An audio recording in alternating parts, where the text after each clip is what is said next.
Hello बच्चों, this is 23rd video momentum. आज हम पढ़ेंगे मोमेंटम के बारे में। Momentum is related to Newton second law. तो पहले हम मोमेंटम समझेंगे क्या है।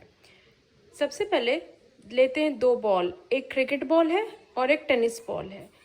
mc is denoted as the mass of the cricket ball and vc velocity of the cricket ball.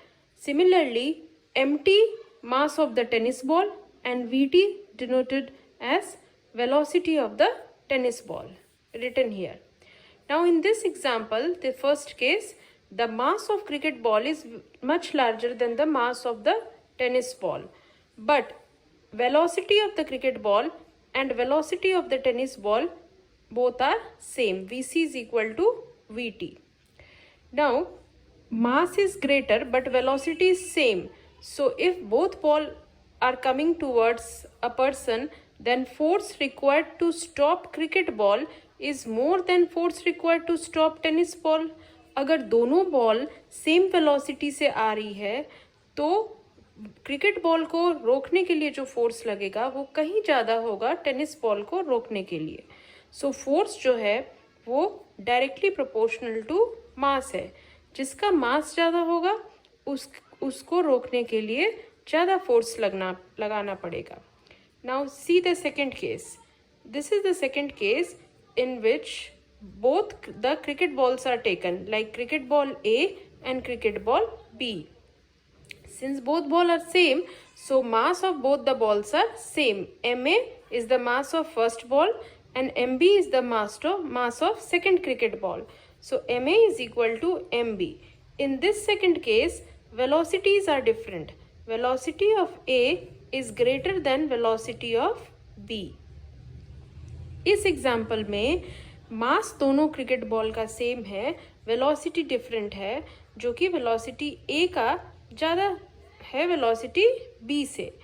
तो अगर दोनों बॉल डिफरेंट वेलोसिटी से आ रहा है तो force required to stop cricket ball A is more than force required to stop ball B. Ball A तेजी से आ रहा है ज़्यादा वेलोसिटी से, तो बॉल ए को रोकने के लिए जो फोर्स लगेगा वो कहीं ज़्यादा होगा बॉल बी को रोकने के लिए। So in this case we are seeing the force is directly proportional to velocity. A का वेलोसिटी ज़्यादा है बी से, therefore force required to stop A is greater than force required to stop ball B.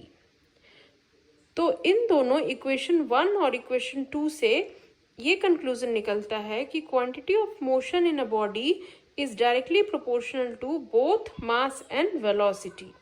मास पे भी depend करता है और velocity पे भी डिपेंड करता है। अब हम पढ़ेंगे ये जो मास एंड वेलोसिटी है ये क्या कहलाता है। This term is called momentum. Momentum is equal to होता है मास इनटू वेलोसिटी। अब हम देखेंगे मोमेंटम का यूनिट क्या होता है। यूनिट याद करने की जरूरत नहीं है, लेट अस सी। मास का यूनिट होता है, SI unit of mass is kg into SI unit of velocity is meter per second. Velocity is distance traveled by time or displacement by time, so it is kg meter per second. So SI unit of momentum is kg meter per second. Thank you.